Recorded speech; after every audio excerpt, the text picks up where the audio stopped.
It was the third night that the girl and around 140 other ethnic Rohingya refugees had been trapped on the wooden fishing boat, floating off the coast of Indonesia.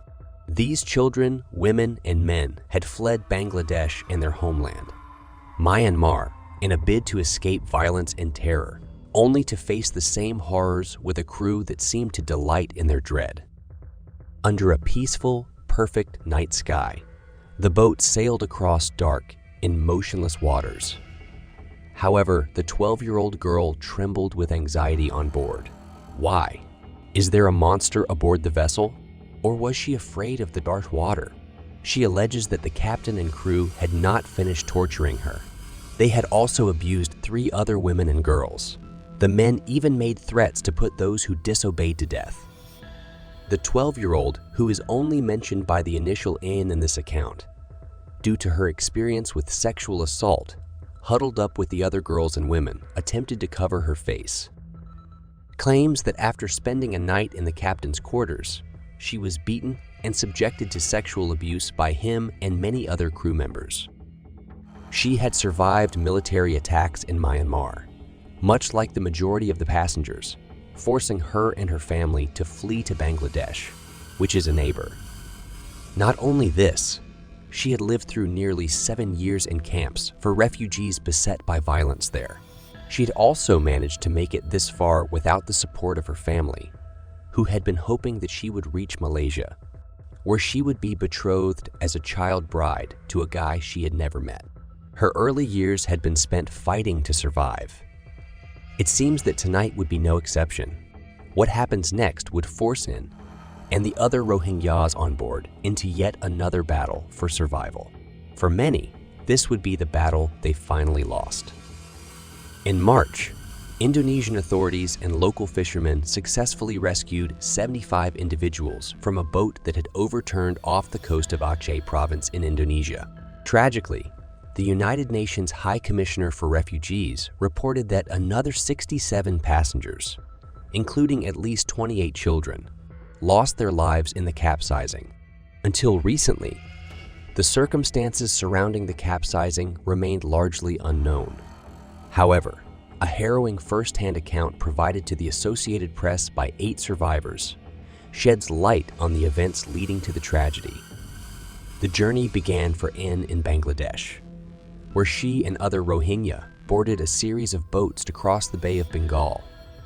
Chaos erupted when they were transferred to a crowded Indonesian vessel bound for Malaysia. According to survivors, the Indonesian captain and crew segregated men from women, coercing men into cramped cargo holds and subjecting them to beatings if they resisted. In and 4 other women and girls were forcibly taken to the captain's quarters, where they endured assaults throughout the night. Despite their ordeal, the women resisted further exploitation when demanded by the intoxicated captain and crew. Threatened with violence and the prospect of capsizing, they bravely refused. Witnesses recall seeing the captain manipulating the steering wheel with his leg, leading to a violent tilt of the vessel and a collision with a wave. In the ensuing chaos, passengers cried out for help, for God, for their loved ones, in the darkness of the sea. Soon after, Janet Ula witnessed the captain steering the wheel. The vessel lurched violently, throwing passengers off balance and crashing into a wave. In the darkness, cries for salvation, for God, echoed over the water. N fought her way onto the overturned hull, surviving once more, while the 3 girls she endured abuse with did not.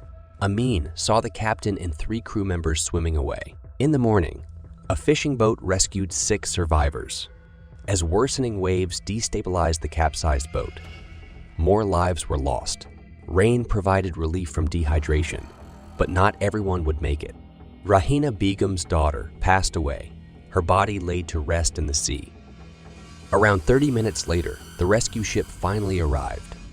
UNCRA reported the recovery of 12 women and 3 children's bodies off Aish. Though initial rescues occurred on March 20, full search efforts commenced later that evening, concluding by midday on March 21. Ibnu Haris al-Hussein, chief of Banda Aish's search and rescue agency, emphasized their priority: ensuring safety upon finding survivors. Then, on April 2, police arrested 3 crew members and another individual, charged with people smuggling.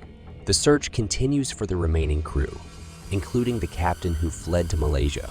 Police Chief Andy Kirana stated they aren't considering murder charges, attributing the capsize to accident. However, N and others believe it was deliberate and demand justice, asserting, "They tortured us. They treated us like animals. We want the government to treat them like animals." Kirana added that since there have been no accusations of sexual assault, authorities are not considering filing rape charges. However, N claimed that she had never been questioned by police. N wants to travel to Malaysia and meet a man who wants to marry her. She suggests that perhaps at that point she will be free at last, despite the fact that Rohingya child brides in Malaysia frequently end up as prisoners of violent spouses. She said, "I don't want to suffer anymore." At the conclusion,